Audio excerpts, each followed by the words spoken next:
We will reconvene our meeting. It's 11:24. We'll now move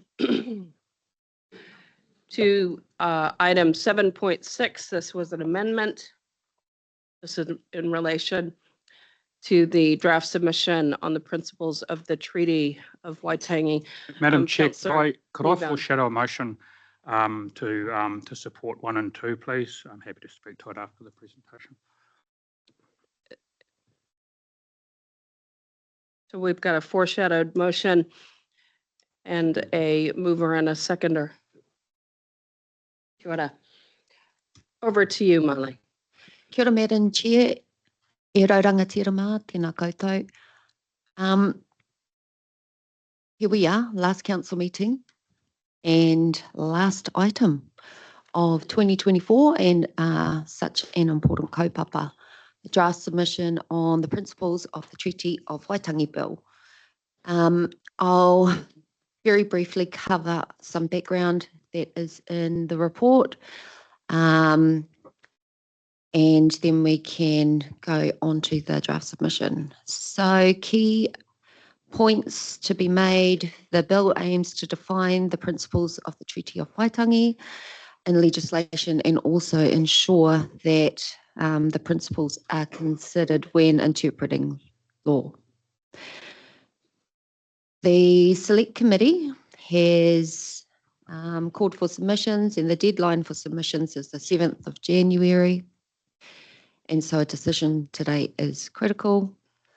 A number of councils and also local government sectors have raised concerns in their submissions regarding the bill, and we have included 2 sector submissions, the one from Te Uru Kahika and also LGNZ in the cover report. So you've had the opportunity to consider those submissions. Concerns raised to date include inadequate consultation with Māori, inconsistency with te tiriti, as well as other negative impacts. We have since drafted a submission on behalf of council, and that submission was circulated to councillors yesterday afternoon. I'm joined by Tūtahanga Douglas here, our kaitohu or Senior Advisor in Tairanga Whenua.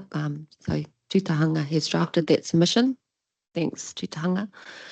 The key issues that are articulated within the draft submission include the impacts on operational and operational relationships, concerns about undermining the treaty principles, and also anticipated increased costs and strained resources. All of these points have been raised by many other submissions. What's unique about our submission is, I guess, the articulation of treaty settlement exemplars here in the Waikato, including our joint management agreements, including Te Ture Whaimana o Te Awa o Waikato, and the way that co-governance operates in our council. So just to conclude, the submission recommends a number of things: that the Select Committee abandon the bill, that meaningful engagement is undertaken with iwi and hapu, and that existing partnerships are protected and strengthened. I'll pause there, Madam Chair, and take guidance. We can dive into the content of the submission if you would like, or go straight to questions and discussion. Councillor Kneebone, as the mover, did you want to speak now, or? Yeah, no, happy to, Madam Chair. Thank you. So, tēnā koe Māli, kia koe Tūtahanga, ngā mihi nui kia koe. It's look, it's a very concise but I think appropriate submission from this council, and I guess from my perspective, I've been here since 2010 now, and I was here when we created the and signed the 5 joint management agreements with the respective River Iwi, our partners, and it really concerns me acknowledging that I think it was point number 2 in the Treaty Principles Bill, it seeks to uphold the rights that those iwi that have settled already have. There's a whole bunch of other iwi and hapu groups in the region that haven't settled, and I'd like to think that this council would be looking to create the same sorts of partnerships and mahitahi with those groups as we have for the ones that have settled. And so that plus a whole bunch of other reasons, I just think it's an appropriate thing for our council to do on the back of all the work we've done to date and the meaningful partnerships we have with our iwi partners. So I'll keep it brief and leave it there, Madam Chair. Happy to move it. Reserve my right to speak at the end, please. Kia ora. Comments from councillors? Councillor Moore.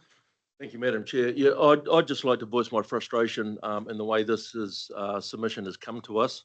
As the Chair of Strategy and Policy and also the Submission Subcommittee, as we're aware, the bill was taken into Parliament on the 7th of November.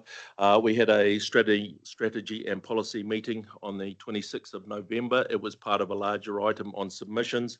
There was no comments around it from staff. There was no watching brief. There was no indication there was a need to submit or anything like that. And there was also no articulation from councillors around this bill. So for it to land in my inbox last night, with the lack of input that I've had from staff and briefings and the effects that it has on our working relationships, etc., or time to even speak to any of my ratepayers or anything like that. Yeah, it just leaves me with a real level of frustration that this is the process we've taken to bring such an important bill and submission to the table. Thank you. Councillor Clarkson. Yeah, well, I accept some of the comments that Warren's just made, but I guess I was quite surprised that nothing happened at the time, and I reflected long and hard on what to do about it, and I don't think I was the only person in this space. And today I've come along, I had to do this. It's like it's not Botany 101, but I wanted to use this symbol of our country as the reason for this discussion. Because, I mean, the bottom line is, some of you may know it as silver fern, but actually in the rohi that I come from, it's kāponga. And it was used as the palisades around some of the fighting power of the Taranaki. And the point I'm wanting to make here is that this is what's special about New Zealand, is the heritage of our own country, which is this amazing blend of plants and animals and an indigenous people. And that's the point. And that's why I've put the silver fern or the kāponga on the top of the Christmas tree. I couldn't help but doing that. And so the point is that it's a reminder to us that the treaty is the constitutional arrangement that is the contract for the bicultural relationship that enabled this nation to get started and allowed my ancestors the right to come here and live, and against what was some religious persecution that was being escaped, and also some land clearances in Scotland. So I'm grateful for that, and I'm grateful for the foundation document. And that's the point. It's the foundation document for our nation, and it's a style of contract. And those of you who are used to business contracts know that amending a contract has certain requirements, and the requirements in this case have not been met.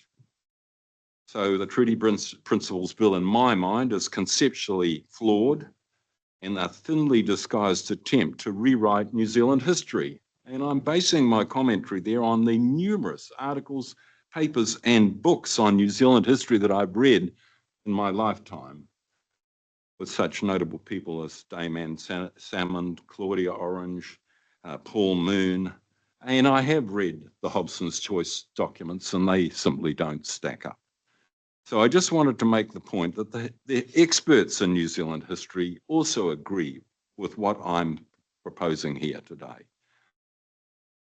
How would you feel if your real estate agent came to you partway through the transaction and changed the clauses in the contract agreement without discussing it with you? And what would you do about it? You'd go straight to the court, wouldn't you? And I'm sure if this happened, that would be exactly the same result. So I believe that the changes that are being proposed are arbitrary and without consultation. That's what this bill does. So I'm asking all of you, and wouldn't it be great if all of us could, all of you to stand up for what is right and alongside our treaty partners in requesting that this bill is withdrawn. Thank you. Any other comments before I go to Councillor Smith? Councillor Mahuta. Kia ora through the chair, thank you for raising this, and I do accept your procedural kōrero, Warren, but it was, you know, whatever the number was in Wellington, it was loud. I'd be shocked if the communities or everybody's communities weren't talking about it. I'm surprised. I took for granted the fact, because we have submitted before proactively on Māori wards and other matters, that on the face of it would seem that we are treaty partners, that we take exception to this process, or that we think it's quiet in our communities. When I know that in club rooms and at tables all over this region, people were talking, because I've been stopped in a number of different places by different communities to give again my view. So again, it'd be stunningly silent otherwise, and I don't think we're a region like that. So just for my short part, I walked in 1984, and it started off in started here in Wellington and went north, and it started off as the treaty was a fraud. By the time we got to Waitangi, the message changed to please honour the treaty. Māoridom stood willing to stand in partnership and have a different conversation. 40 years later, I had to take my grandson to a hikoi to say, we've been honouring each other since 1984. What happened? When did it stop? And this, the way the question's being broached now does not reflect the last 40 years of growth in Aotearoa New Zealand. So I really look forward to our council standing with other councils just saying, get the process right, we have to. Apply a same consistent process, we have to. Apply the treaty, we have to. I'm not asking for anything more special than what's already in practice in Aotearoa New Zealand, but for some reason, from the start of this triennium, we've had to defend our right to be here. We've had to defend the word co-governance. We've had to defend our citizenship as Māori from other Māori. And Katarana and I, we hold other roles, and that's been disputed right up until today's hui. That I can't be a civic leader in my own community and a leader in the wider community. That's ridiculous. But it was asked today. So again, as my second-class citizenship at this table, I won't accept that our people should be treated that way. So I look forward to council's support of this. I don't want to get too emotional today, but again, so my grandson doesn't have to be here when he's 43, asking for the same permission.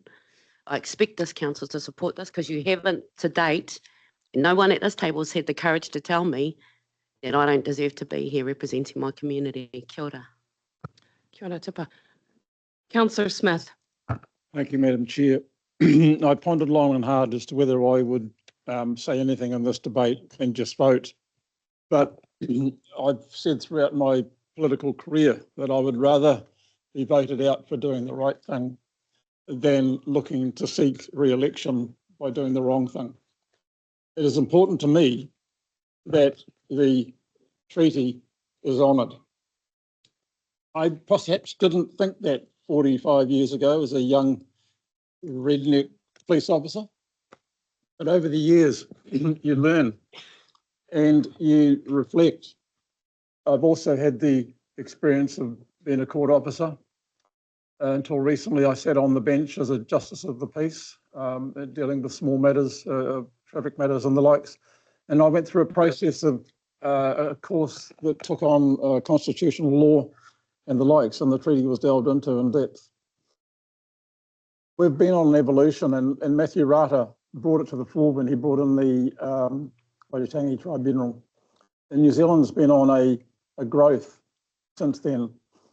We have seen matters contested through legislation, with court cases, right up to our what's often called an activist jurisdiction in the Supreme Court. It's been accused of creating law. It's certainly interpreted law, and it's made the treaty more clear. What I worry about, and I congratulate Maori and others, not only Maori who joined in the last April to Parliament, but because it was peaceful. I look back in my career in the police, and we had the likes of the Dawn raids in Auckland. We had Bastion Point and the violence of those confrontations at times. Saw the protests to reclaim land at Raglan. And I later met Eva Rickard and had a very good relationship with her. And I've come to understand issues that Maori have grievances over, and those have been addressed.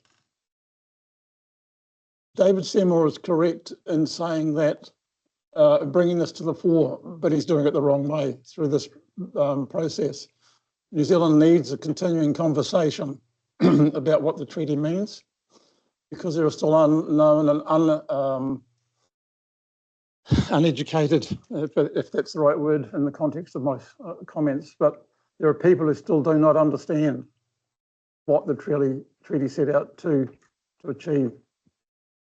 New Zealand lives in reasonable peace, but I do not want to see what has happened in Europe. And I'm not trying to make this a sermon, Madam Chair, I'll get to the point. The reality is New Zealand does not need a confrontation, and this will be an explosion if it gets passed and passed into law. It is wrong. The question's been asked may be right about what does the treaty mean, but it is not the right process to do that. And we need to continue the conversation in our partnerships with iwi. That is the reason why I've chosen to speak today, make these comments. And as I said at the start, I'd rather be thrown out next year for doing the right thing than doing the wrong thing here today. We are not the ultimate decision makers on this, but we must have the courage to go forward and tell the world our view. So I thank you for the opportunity to speak, and as I say, support the motion, Madam Chair.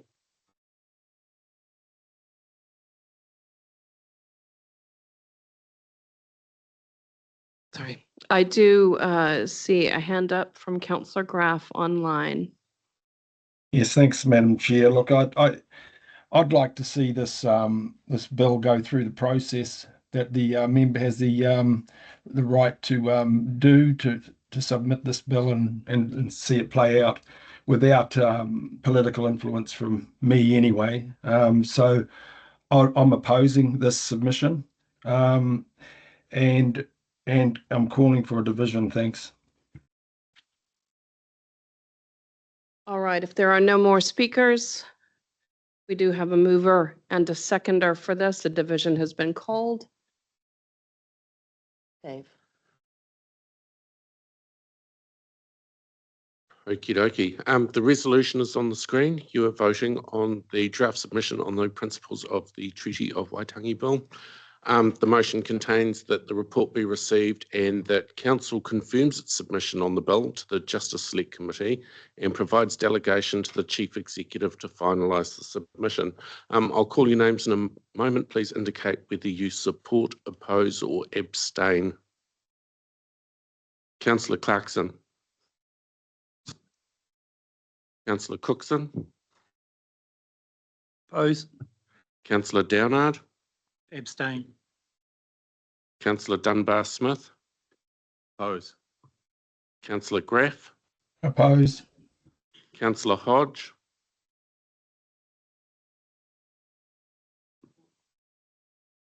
Councillor Hughes. Oppose. Councillor Kneebone. Support. Councillor Ma. Oppose. Councillor Mahuta. Councillor Nicol. Support. Councillor Smith. Councillor Story. Support. Councillor Strange. Support.